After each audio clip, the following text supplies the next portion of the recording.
Ikaze mukunzi ibiganiro bya Forten TV, amahoro y'Imana abane nawe mu byo ukora mu byintu byose. Ngenda kubwira ni Hero Willis kuri Mike, then tubane mu biganiro by'imyidagaduro gusa. Amakuru y'imyidagaduro ni menshi. Inkuru yitwa Bruce Melody The Ben, ibyo bintu bimaze kuba too much rwose kuva mu mpera z'ukwezi kwa 12 ku mwaka ushize wa 2025. Inkuru na yindi yari The Ben ndetse na Bruce Melody kugenda ukageza ku gitaramo cya The New Year Groove, byose byari biri kuvuga kuri Bruce ndetse na The Ben. Na undi muntu abantu bari bakeneye kumva, nta kindi kintu abantu bari bakeneye kuvugaho usibye ku bantu babiri gusa ari bo bastar ba mbere tugira hano mu Rwanda, ari byo bihangange bibiri tugira mu Rwanda. Bruce Melody umunsi wa none aravuga ati The Ben kumuha korabo nawe bizamugora. Agira ati The Ben kuba namuha korabo bizamugora. Ni nyuma y'uko kwa Yemi Alade akimara kubona indirimbo yitwa Pom Pom ya Bruce ari kumwe na Diamond Platnumz ndetse na Brown Joel wo muri Nigeria, witwa Yemi Alade yifuje ko yakorana n'uwitwa Bruce Melody, maze ngo uwitwa Yemi ahamagara Bruce aramubwira ati nshaka ko twakorana imwe mu ndirimbo zanjye tukayisubiramo. Niko ngo yamubwiye aramubwira ati wowe noneho hitamo mu ndirimbo zanjye dushobora kuba twakoramo maze tube twasohora umuzigo. Ibi ni ibintu byitwa achievement kuri Bruce Melody. Yemi Alade kandi ndagira ngo mubwire ko yahuye na Bruce ubwo habaga icyo bita kwitizina concert bari bahamagaye n'uwitwa Yemi Alade uyu mwaka 2025. Yemi Alade nawe yari hariya mu Birunga mu Ngagi, aho yari yaje kwitanaho izina nawe ko yisizina mu bapafoma bari bahari. Rero Bruce yari ahari yararimbye live kandi muzaramureba witwa Yemi Alade abona ukuntu akora ibintu bya danger, niko guhita nabyita kumubenguka, maze bihera aho ngaho. Noneho biza kurangira cyangwa se bibadara aho yaje gukorana n'uwitwa Diamond Platnumz, tutibagiwe n'uwitwa Brown Joel, indirimbo yiswe Pom Pom. Kugeza amagingo aya ngaya mu karere ka Afurika y'Iburasirazuba ikaba iri imwe mu ndirimbo zigezweho ziri kugenda zibikora ku macati atandukanye. Ubwo turirukanka kuri zitwa za Spotify, zitwa za Boomplay, Audiomack, Apple Music, turagenda no kuzitwa za YouTube n'izindi zigiye zitandukanye zose zicuruzaho umuziki, kubera yuko witwa Bruce Melody amaze kuba umwe mu bahanzi banini cyane basigaye bazi imbuga zose zicuruzaho music, ndetse aranayicuruza kandi kuri wakubwira yuko yunguka ndetse ibintu bivamo 5/5 ni byinshi. Reka nze tube tubigarukaho. Cyo ngusaba ni ukanda kuri subscribe, then ugakanda ku kazogera. Wowe wabikoze ubigumishe gutyo nuko rikosa, don't make any mistake, byango tujye tubana every day. The source, the hub of entertainment yahageze. Witwa Bruce Melody ahagana mu mwaka wa 2017 yaragiye aguhamagarira witwa The Ben ngo bahurire aho bita muri Monster Record. Uyu munsi wa none yahindutse Good Daddy Music, Godar Music, nushaka kubivuga gutyo, yitwa gutyo. Niyo bita Zizu Alpashino. Icyo yari afitemo umwe mu producer bakomeye mu Rwanda rwanagize, ngiye nemera yuko yaza mu ba mbere, nubwo tuzabigarukaho nkagukorera urutonde. Ariko magingo ngaya nakubwira ko harimo witwa Medbeat, nuko Bruce apanga na The Ben kujya gukora indirimbo kwa Medbeat muri aho bita muri Monster Record. I think icyo gihe 2017 yitwaga Monster Record, yaje guhinduka Godar Music nyuma. Rero akihagera uwitwa Bruce Melody yinjiye muri studio asize uwitwa The Ben ari gukina PlayStation uwitwa Zizu Arupacino, nuko mu kuza gukina iyi PlayStation The Ben Bruce yari muri studio na Medbeat barimo barikodinga. Iki ni ikintu cyababaje Bruce ndetse na Medbeat kuba ari n'inshuti by the way.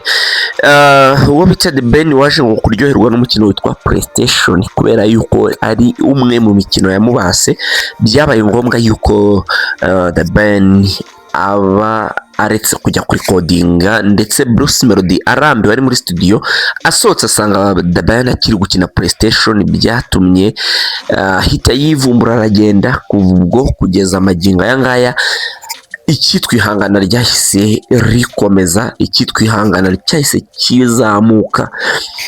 Bruce ahagana mu mwaka wa 2020 bishyira 2021 nibwo yicaye kuri kamera z'Isimbi TV yabajijwe ikibazo byari bimaze iminsi bimuvugwaho yuko kuri call ari kuvugana n'uwitwa Dekati Babalao, yaba yaravuze yuko ngo aba batipa ari abanebwe The Ben ndetse na Medi, ariko akavuga yuko yubaha Medi atari tubaha The Ben. Yagiye abivuga mu bihe bigiye bitandukanye, avuga ukuntu yemera utwa King James na Medi ariko atemera The Ben. Byaje rero kugenda birakura maze bagenda baterana amagambo kugeza ubwo Melody yahagana mu mwaka wa 2023 bishyira na 2024 mu bitaramo bya Iwacu Muzika Festival. Bruce yaje kwiherera rwose ari kuri yagiye aho bita Ingoma agiye gukora igitaramo, n'ubundi yari umuhanzi mukuru mu bitaramo bya Iwacu Muzika Festival. Muri interview na MIE abwirire nati nimugende mumuzane mubakubitira agati kunda. Icyo gihe byahise rero bigenda biba too much, biragenda birasakara ahantu hose.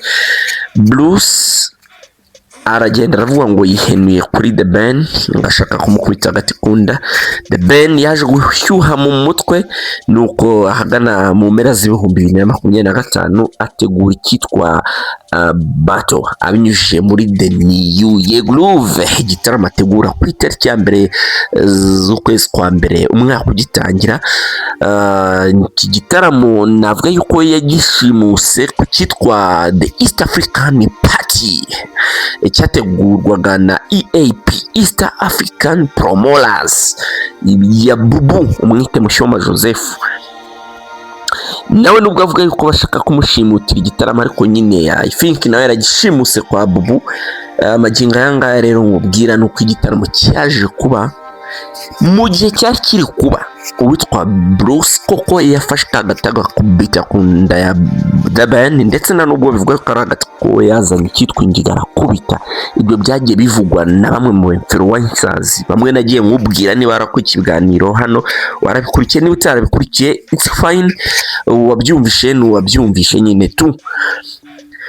Arangije rero anamupimiyarindiraho indirimbo yitwa Pom Pom ari kumwe na Diamond Platnumz ndetse n'uwitwa Brown Joel kuri stage, kuri screen za BK Arena.